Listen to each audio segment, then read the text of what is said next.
So we're going to move on to the Pittsburgh Penguins here. They were third in the Metro with a 46-25-11 record, which is 103 points.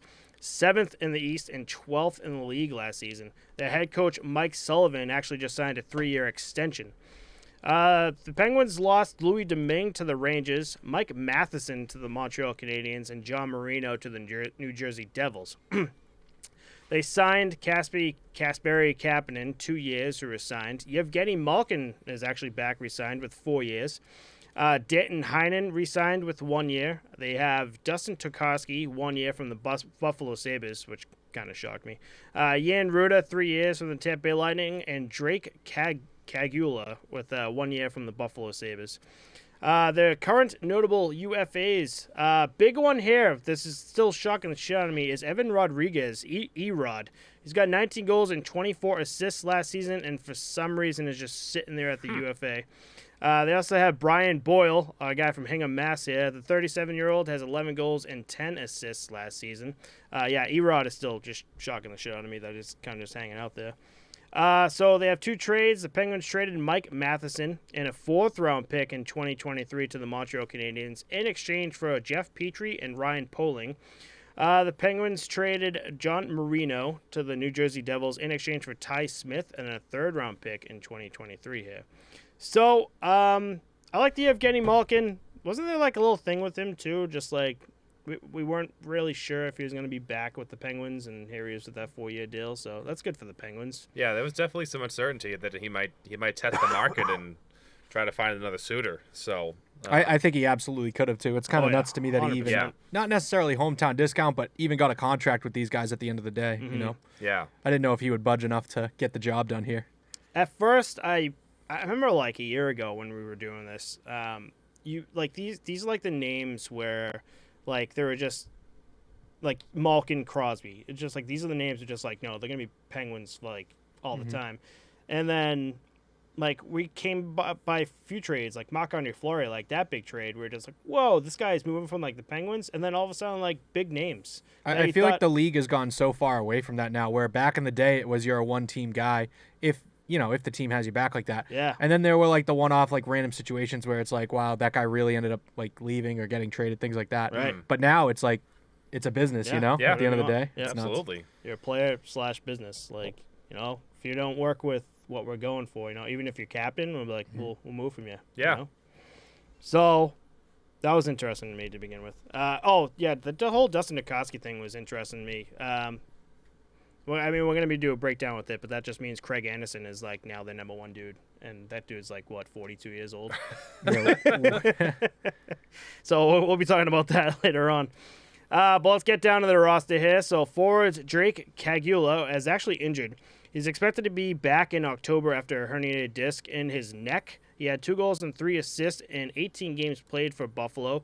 Another call back to, I don't know if he'll be the same, especially after something like a herniated disc, in the neck. So hopefully he can come back guns blazing.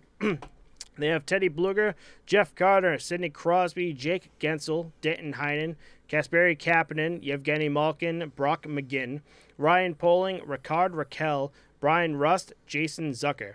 And for defensemen, they have Brian Dumoulin, Chris Letang, Jeff Petrie, Marcus Peterson, Jan Ruda, Ty Smith, and goalies Casey DeSmith, Tristan Jarry, and Dustin Tokarski as a 3rd string. I don't think I've seen like a lot of like difference here. They made some moves, but still looking kind of like the same team. That's my take on this with the Penguins team here. I think that this team. I know that this team is the oldest team in the NHL by age. I think that the main factor on this organization is right up the middle. It's Crosby, Malkin, Jeff Carter, and Teddy Bluger on the 4th line. I think those centers really elevate the players around them, and the story of this team this season is going to be their health. If one of these guys goes down, the story in the past has been Crosby's out, Malkin steps up in a big way. I don't know if it's going to be sustainable this year just with the roster that they have on paper right now. I don't know if there's enough, gas in the tank for these guys to really elevate to the point where you're replacing a Malkin or a Crosby in the lineup, Yeah. Right. And I don't know if the wingers, get the job done without those guys in the middle. Yeah. And on the back end too, Dumoulin and Letang is your top line. That's amazing, right? But Marcus Peterson, Jeff Petrie, Ty Smith, Jan Ruda, I don't know. I don't know too much about the bottom four there. Yeah. And that's not too strong for me. And I also think the Jari and DeSmith, situation in net, it's baffled me for too many years now that I just don't know what to think anymore. Yeah. I see this team taking a step back, but not because they got better or worse, but because they stayed the same. Yeah. Right. They It's just like got older. There's like a rope pull here with these two players I want to talk about. Brian Rust last year, 24 goals and 34 assists last season, which is his best career stats since coming into the league in 2014 with the Penguins. Then you have Jason Zucker, who had 8 goals, 9 assists last season, second lowest stats in career since coming into the league in 2011. So it's just like, is Brian Rust just like picking up the pace when Jason Zucker's like falling down, And that can also be who's Malkin feeding the puck to at the end of the day. You know what I mean? Mm-hmm. And we're just, I showed you, just to get like a kind of refresh here, I was watching a few highlights, game highlights today, and I showed you one of them. It was Sidney Crosby. I think they were playing the Flyers. And on the power play, he's on the blue line, and he had a fucking clapper and a half. Like, I couldn't, like, I don't remember seeing Crosby blue line one, and just like the shot, the absolute bomb that he had. I was like, and how accurate it was. I'm like, oh, like, this guy can just do it all. Yeah. And he's still got it for how long he's been in the league. It's insane. The hands are insane. The goals he can score, like at the side of the net, Yeah. A redirect by a shot that's clearly going wide, and he tips it in, or he gets it out of midair, he bats it in. Yep. I mean, He's still like a well-known name, but I feel like he is kind of falling by the wayside with guys like Cale Makar, like these big names, Nathan McKinnon. It's kind of nuts. He's become the lunchbox guy that clocks in, clocks out, gets the job done every year, and he's at the top of the list with all these guys, but the spotlight and he's not the center of attention of the league anymore. Yeah. There's Right. just other guys that they're focusing on, so you don't see how good and how prepared and the mindset that he goes into work with every day, outside of the fact that he's the one working with Nathan McKinnon and making McKinnon the next Crosby. right. And it's interesting. I feel like even when you watch Penguins, especially national games where the spotlight is on them even more, you hear a lot more about Gensel than I think you do about Crosby. Yeah. Because Gensel has kind of he's obviously the young star of that team. Like you said, on a team that has a lot of older guys, he's like the one bright young face that they need, and then he's stepped up and he's been one of their leading point producers. So it's kind of interesting to see almost that transfer of power. Right. Yeah. And we talk about the carousel, goaltending wise. Like, Matt Murray was supposed to be the absolute face of the Penguins organization and just shit the bed.